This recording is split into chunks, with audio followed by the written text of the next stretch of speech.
प्रतिदिन की भांति शरीर को सम्यक स्थिति में लेकर तनाव रहित, शिथिल और शांत स्थिर शरीर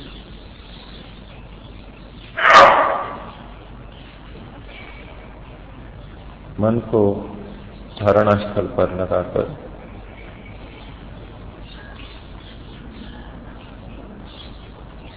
सर्वव्यापक, अंतर्यामी, परम पवित्र और दोषों को दूर करने वाले परम पिता परमात्मा की भावना रखते हुए उसके मुख्य नाम ओम का 3 बार उच्चारण करेंगे। श्वास भरें।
प्रार्थना।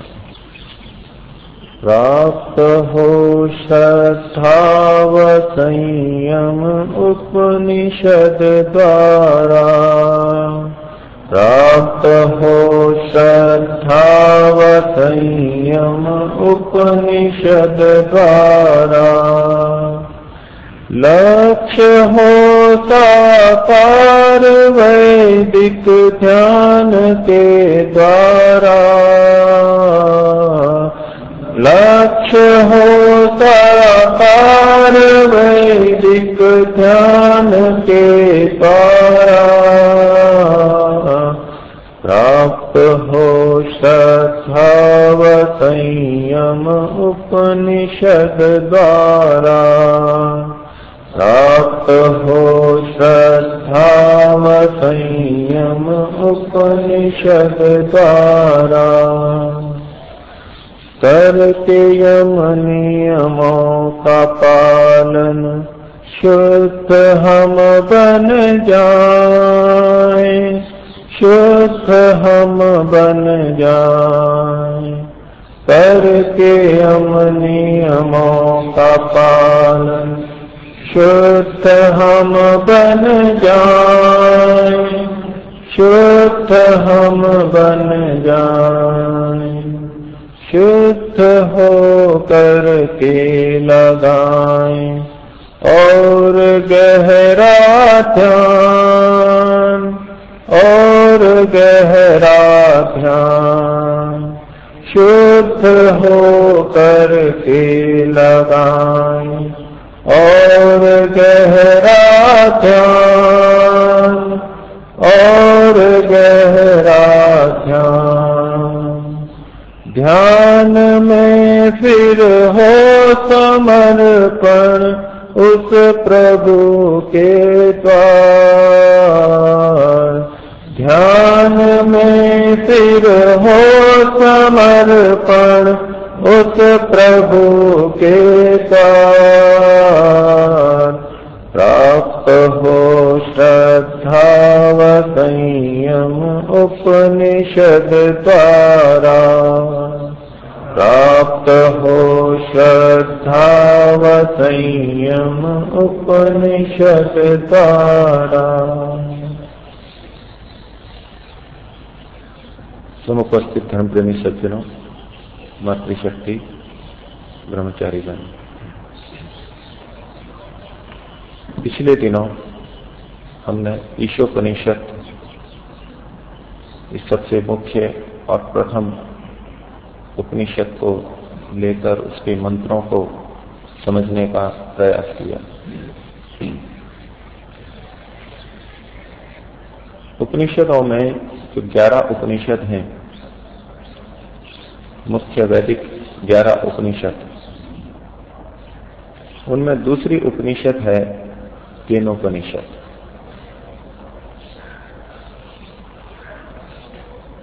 प्रथम उपनिषद ईशोपनिषद में एक पद आया था, एक छोटा सा टुकड़ा आया,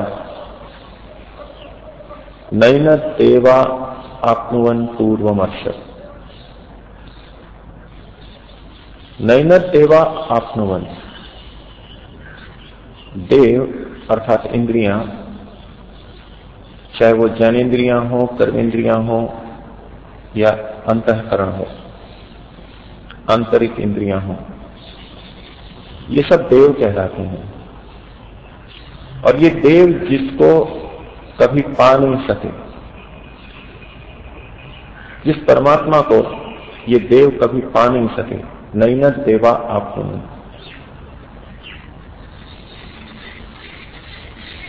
तो ईशोपनिषद के इस छोटे से अंश का ही विस्तार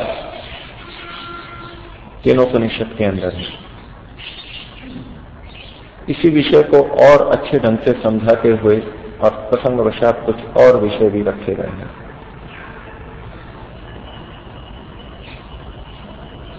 केनोपनिषद में केन एक शब्द है और उपनिषद तो शब्द है ही। केन का मतलब होता है किसके द्वारा। संस्कृत में किम शब्द का तृतीय विभक्ति का एक वचन है केन, किसके द्वारा। इस उपनिषद के प्रथम श्लोक के प्रथम पद के अनुसार यहां केनोपनिषद ये कथन किया गया है।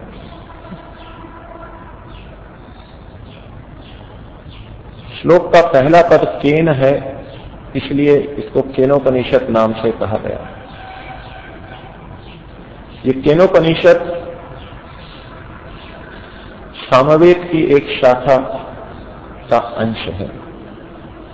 4 वेद हैं, उसमें उपासना कांड का वेद सामवेद है और सामवेद की शाखा के अंतर्गत ये उपनिषद आता है। सामवेद की शाखा में एक ब्राह्मण है,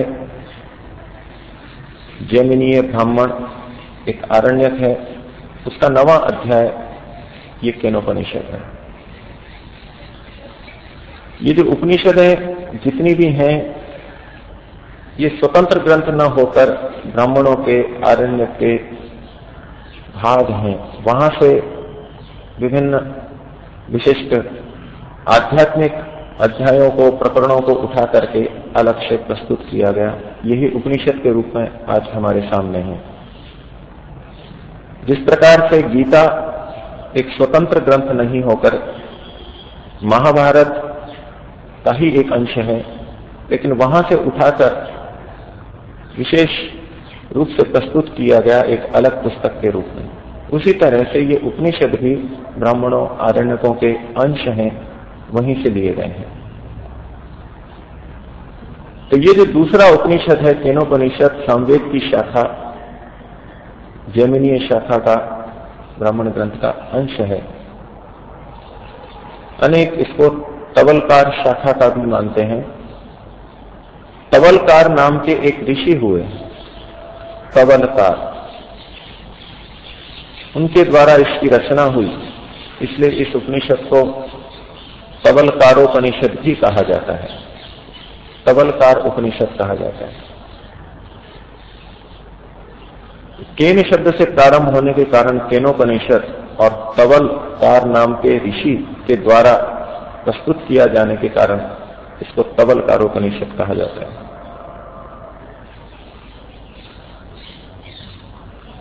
विषय है अध्यात्म का, ये शाखा है सामवेद की, अध्यात्म का उपासना का विषय है।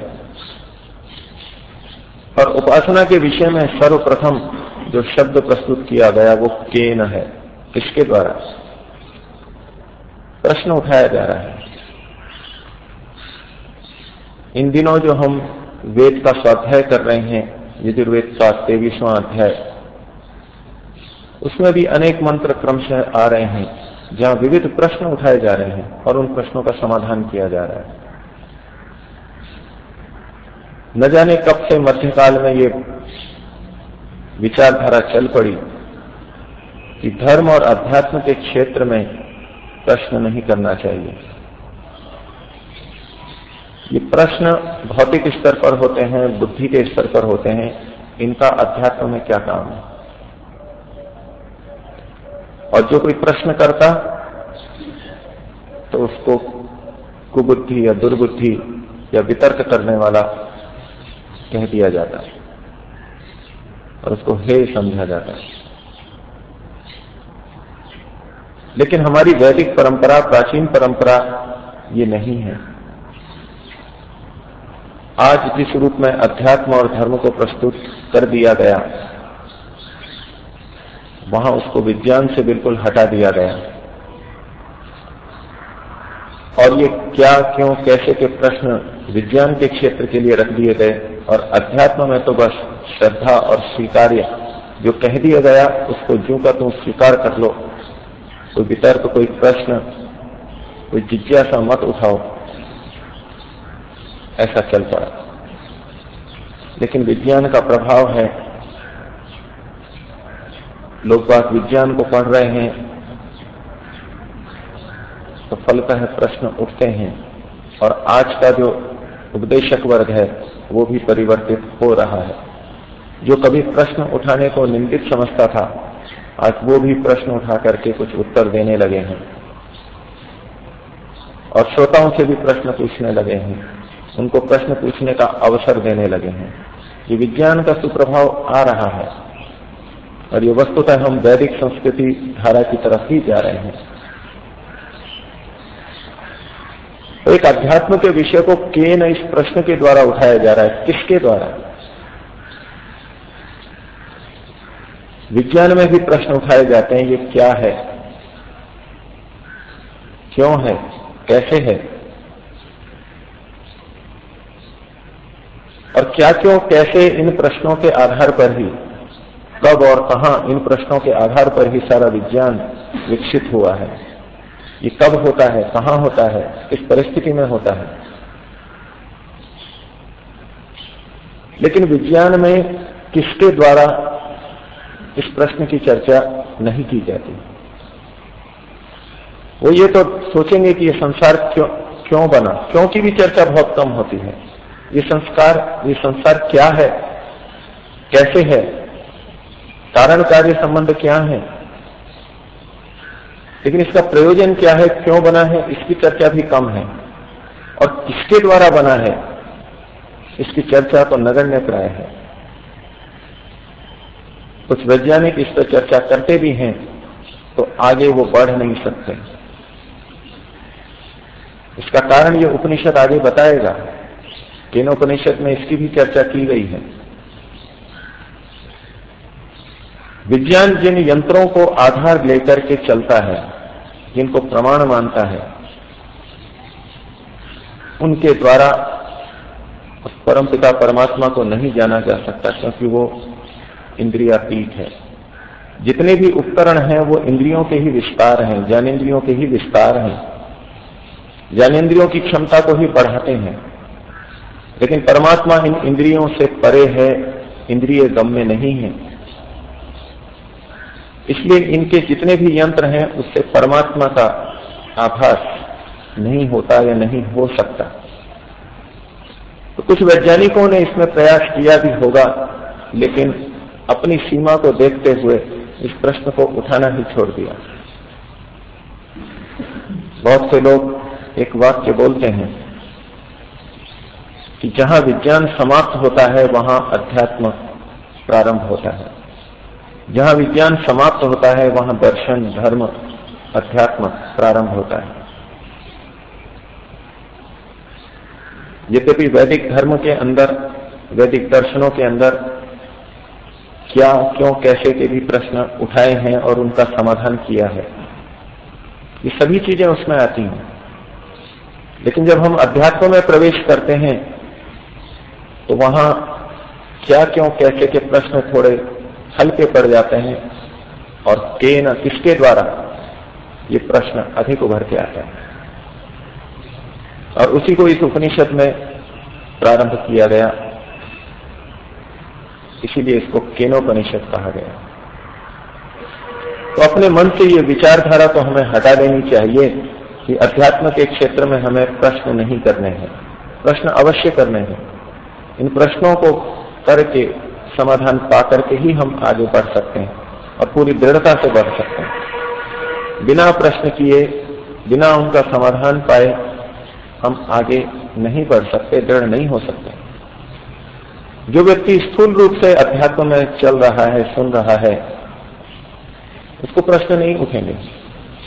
प्रश्न इस बात का संकेत है कि व्यक्ति कुछ सोच रहा है, मनन कर रहा है, मनुष्य है, मननशील होना चाहिए उसे। वो कुछ मनन कर रहा है, विचार कर रहा है, और विचार कर रहा है इसलिए कुछ प्रश्न भी उठेंगे और उन प्रश्नों का समाधान होकर के वो समाहित होगा, उसका समाधान होगा, वो एकाग्र होगा और दृढ़ स्थिर होगा। केनोपनिषद का दूसरा नाम तवलकारोपनिषद रखा गया है।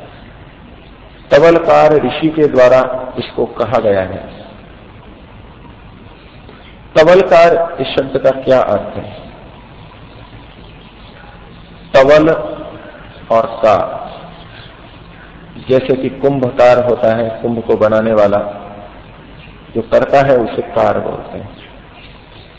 वस्त्रकार, रंगकार, रंगकर्मी। तो तवलकार, तवल को करने वाला, तवल से संबंधित कुछ कार्य करने वाला, तवल को फैलाने वाला। ये तवल क्या है? इसमें भी 3 वर्ण अलग अलग हम कर लें तो व और ल। त से यहां तात्पर्य है तत्, वह परमात्मा। त यानी परमात्मा, वह परमात्मा। व का अभिप्राय है जीवात्मा। वर्तते इति वह, जो विद्यमान रहता है, सदा विद्यमान रहता है, उसको वह बोलते हैं। यद्यपि ईश्वर भी सदा विद्यमान है, परमात्मा भी सदा विद्यमान है, जीव भी सदा विद्यमान है और प्रकृति भी, मूल प्रकृति भी सदा विद्यमान है, लेकिन यहां इस प्रकरण में आत्मा को विशेष रूप से कहा जा रहा है। वर्तते इति वह, जो सदा रहने वाला है, सदा था और सदा रहेगा। तो त का मतलब तत्, वह परमात्मा, और व का मतलब जीवात्मा, और ल का मतलब है प्रकृति। लीयते अस्मिन् जगत इति ल, जिसमें ये सारा संसार, ये जो दृश्यमान जगत है, कार्यरूप जगत है, ये लीन होता है। लीयते अस्मिन् जगत इति ल, ये सारा दृश्यमान कार्य जगत, स्थूल जगत प्रलय अवस्था में छिन्न भिन्न होकर के जिसमें लीन होता है, अर्थात मूल प्रकृति अव्यक्त, उसको ल इस शब्द से, वर्ण से कहा गया। तो जो परमात्मा, जीवात्मा और मूल प्रकृति, इन तीनों को अच्छी प्रकार से जान करके दूसरों को जनाने का प्रयास करता है, इससे संबंधित कार्य करता है, ऐसे व्यक्ति को कहते हैं तवलकार। उस ऋषि ने इन तीनों का साक्षात्कार किया और लोगों को बताया, इसलिए उनका नाम तवलकार पड़ गया और उनके द्वारा रचित ये उपनिषद होने से इसे तवलकारोपनिषद ये कहा गया।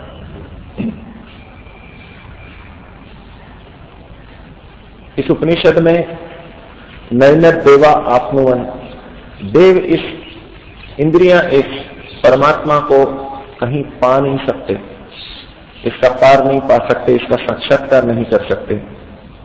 इसका विस्तार किया गया। देखिए ये क्या प्रश्न उठाते हैं। एक साधक एकांत में बैठा है, एक ऋषि, तबल का ऋषि एकांत में बैठा है और विचार करते करते संसार को तो उसने देखा, उसका समाधान किया, लेकिन उसके मन में ये प्रश्न उठ रहे हैं कि ये सब कौन कर रहा है, ये किसके द्वारा हो रहा है। कहीं हम किसी जगह जाएं, आश्रम में कोई विशेष गतिविधि दिखाई दे, विशेष प्रकार का कुछ भोजन बन रहा हो, विशेष प्रकार की व्यवस्थाएं कुछ चल रही हो, तो प्रश्न उठेगा ये किसके द्वारा किया जा रहा है, या किसकी तरफ से है, इसको प्रेरित करने वाला कौन है, इसको करवाने वाला कौन है, क्या हो रहा है ये हमने देखा। और फिर प्रश्न उठा ये किसके द्वारा किया जा रहा है, एक विशेष यज्ञ किया जा रहा है, किसके द्वारा किया जा रहा है। तो ऋषि ने प्रश्न उठाया जिज्ञासुओं के समाधान के लिए और प्रेरणा के लिए भी कि पहले ये प्रश्न उठाएं, और फिर उन्होंने समाधान भी किया। श्लोक कहता है ओम केने शीतम पतति प्रेषितम मनः। केन इशितम प्रेषितम मनः पतति, किसके द्वारा प्रेरित किया हुआ, केन प्रेरितम मनः इशितम पतति, किसके द्वारा प्रेरित किया गया ये मन इशितम पतति, अर्थात अपनी इच्छित वस्तु पर जाकर के गिर पड़ता है। उस ऋषि ने देखा, अपने मन को देखा कि ये बार बार किसी चीज पे जाकर के अटक जाता है, जैसे कि एकदम से वहां गिर पड़ता हो, टूट पड़ता हो, चला जाता हो। ये मन किससे प्रेरित होकर के विभिन्न विषयों में जा रहा है। मन विभिन्न विषयों में जा रहा है, इसका उसको बोध है, हो रहा है, लेकिन किससे प्रेरित होकर के अपनी इच्छित विषयों में जा रहा है। ये मन इतना मुख्य है, इसलिए उसको सर्वप्रथम यहां पर लिया गया। मन के आधार पर ही कोई वैज्ञानिक बनता है, मन के आधार पर कोई चिंतक दार्शनिक बनता है, मन के आधार पर ही कोई चित्रकार, लेखक, कवि और अन्य कलाकार बनता है। और सारी गतिविधियां मन के आधार से चल रही हैं, प्रतिदिन असंख्य गतिविधियां चल रही हैं। तो प्रश्न उठा कि ये किसके द्वारा प्रेरित होकर के अपने इच्छित विषयों की तरफ जा रहा है। मन के बाद में दूसरा एक मुख्य तत्व आता है प्राण। इस श्वास को हम ले रहे हैं, चल रहा है, ये थोड़ी देर भी श्वास रोकते हैं तो घबराहट होती है। किसी के आधार से जीवन चल रहा है, इसकी महत्ता को जब उसने अनुभव किया, जीवन के आधार इस प्राण को अनुभव किया, तो फिर प्रश्न उठा कि किसके द्वारा प्रेरित होकर के ये मन चल रहा है। अगले पद में कहा केन प्राणः प्रथमः प्रईति युक्तः। प्रथमः प्राणः, ये जो प्रथम प्राण है, पहला प्राण है। प्रथम का एक अर्थ पहला होता है, एक अर्थ प्रमुख भी होता है, मुख्य भी होता है। ये मुख्य प्राण है। प्राण के 10 भेद किए गए, उसमें 5 मुख्य प्राण माने गए और 5 उपप्राण माने गए। प्राण, अपान, व्यान, समान और उदान, ये 5 मुख्य प्राण माने गए। और उपप्राण नाग, कूर्म, त्रिकल, देवदत्त और धनंजय। तो ये प्राण के जो 10 भाग किए गए, इसमें पहला जो है, प्रथम है, उसका नाम प्राण ही रखा गया। प्राण, अपान, इन 10 को भी प्राण कहा गया और प्रथम वाले को भी प्राण कहा गया। इस प्रथम के आधार पर ही बाकी प्राण चल पाते हैं, गति कर पाते हैं, इसी से पोषण प्राप्त करते हैं। इसलिए जो प्रथम है वो भी प्राण है, जिसको हम श्वास प्रश्वास बोलते हैं, और इनमें सबसे मुख्य भी है, इसके आधार पर ये सब चल रहे हैं। और प्रथम का एक अर्थ होता है विस्तरित, फैला हुआ। ये जो फैला हुआ प्राण है, जिस प्राण की गतिविधियां इस सारे शरीर में फैली हुई हैं, अन्य जो जितने प्राण हैं जिसके आधार पर चल रहे हैं, जिसका विस्तार ही बाकी सारे प्राण हैं, एक मुख्य प्राण का ही विस्तार बाकी 9 प्राण भी हैं। तो ऐसा ये प्रथम प्राण केन युक्त प्रलिपि, किसके द्वारा नियुक्त किया हुआ, इस प्रकर्ष रूप से आता जाता है। इसको किसने नियुक्त कर दिया है कि यहां श्वास को चलाते रहो, चलते रहो, श्वास लेते रहो। ऋषि सोच रहा है कि मैंने तो इसको नियुक्त नहीं किया था, लेकिन किसने नियुक्त कर दिया कि लगातार चल रहा है, प्रकर्ष रूप से चल रहा है, अच्छी तरह चल रहा है। मन के लिए भी उसने सोचा कि एक बच्चा पैदा होता है, वो उसको तो पता नहीं कि मन क्या होता है, न वो जानता है कि मन को इस तरह कहीं लगाया जाता है, मन से कोई इच्छा की जाती है, लेकिन पैदा होते ही वो इच्छा करता है, चीजों को देखता है। उसको नहीं पता है कि मन से प्रेरित करके हम आंख को खोलें, लेकिन आंखें खुलती हैं उसकी, श्वास भी लेता है वो, मन के द्वारा सारी गतिविधियां वो करता है। तो कौन कर रहा है? उस छोटे से बच्चे को, जीव को तो पता ही नहीं है, और उस छोटे बच्चे की छोड़िए, हमारे को भी नहीं पता है हम ये मन इंद्रियों को कैसे प्रेरित कर रहा है और मन कैसे कार्य कर रहा है, हमको नहीं पता है। तो आखिर ये सब कैसे हो रहा है, प्रश्न उठा, किसके द्वारा हो रहा है? अगली पंक्ति में कहा, केनेशिताम वाचम इमाम वदंती, किसके द्वारा, इशिताम वचाम इमाम, किसके द्वारा इस वाणी को प्रेरित किया जाने पर, किसके द्वारा इच्छित इस वाणी को हम लोग बोलते हैं? हमने तो केवल भाव किए और ये कैसे बोलने लगती है, ये वाणी कैसे अपनी अभिव्यक्ति देती है। और आगे कहा, चक्षुः श्रोत्रम कउ देवो युनक्ति, वो कौन देव है, प्रश्न किया जा रहा है, वो कौन देव है जो इस चक्षु और श्रोत्र को, आंखों को और कानों को युनक्ति लगाता है, विविध कार्यों में लगा देता है। एक प्रश्न तो इस रूप में समाधित होगा कि आत्मा लगा देता है। अंदर जो चेतन तत्व बैठा है वो आंख को जहां लगाता है, कान को जहां लगाता है, उसको देखता है और सुनता है। लेकिन इस ऋषि के मन में आत्मा विषयक प्रश्न नहीं है। वो ये जान रहा है कि मैंने तो आंख के द्वारा कितना देखा है, मेरे को तो बोध ही नहीं है कि आंख कैसे काम करेगी, मैंने तो इच्छा मात्र की है। इन नेत्रों को दिखाने के लिए किसने नियुक्त कर दिया है, इन कानों को सुनने के लिए किसने नियुक्त कर दिया, मैंने तो नहीं किया है। तो प्रश्न आत्मा से भी परे किसी और खोज के अंदर है। तो जानना चाहता है वो ऋषि कि ये मन, ये प्राण, ये वाणी, ये चक्षु, ये श्रोत्र और इससे अतिरिक्त भी सारी चीजों का ग्रहण कर सकते हैं, जितनी कर्मेंद्रियां हैं और जो जितनी ज्ञानेन्द्रियां बची हैं, घ्राण या स्पर्श इंद्रिय, ये सब कैसे प्रवृत्त हो रही हैं। और इस प्रश्न की अध्यात्म में आवश्यकता है। अध्यात्म में प्रगति के लिए इसका समाधान भी आवश्यक है। इसलिए ऋषि ने, तवलकार ऋषि ने इन प्रश्नों को यहाँ इस श्लोक में उठाया। इनका समाधान ऋषि आगे करेंगे, इसको हम क्रमशः चर्चा करेंगे।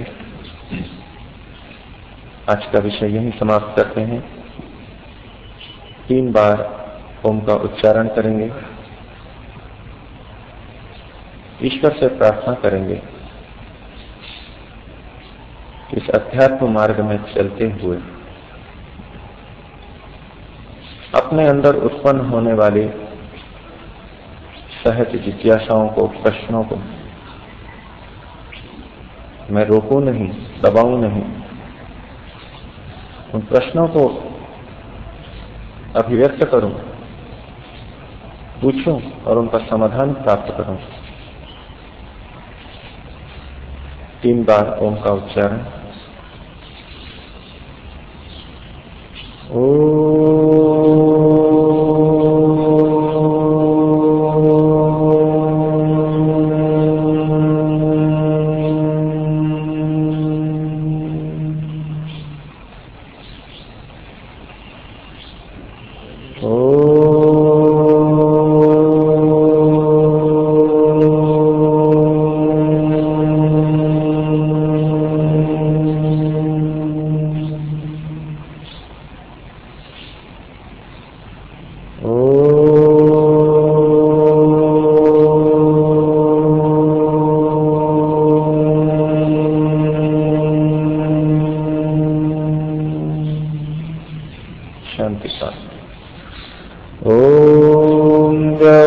शांतिरंतरिक्षं शांति पृथिवी शांतिरापः शांतिरोषधयः शांतिः वनस्पतयः शांतिर्विश्वे देवाः शांतिर्ब्रह्म शांतिः सर्वं शांतिः शांतिरेव शांतिः सामा शांतिरेधि।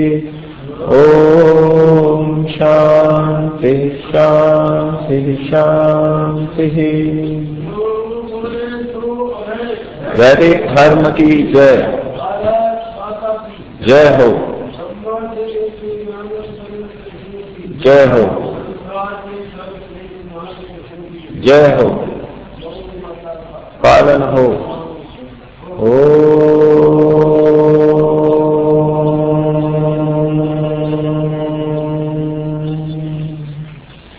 सबको साथ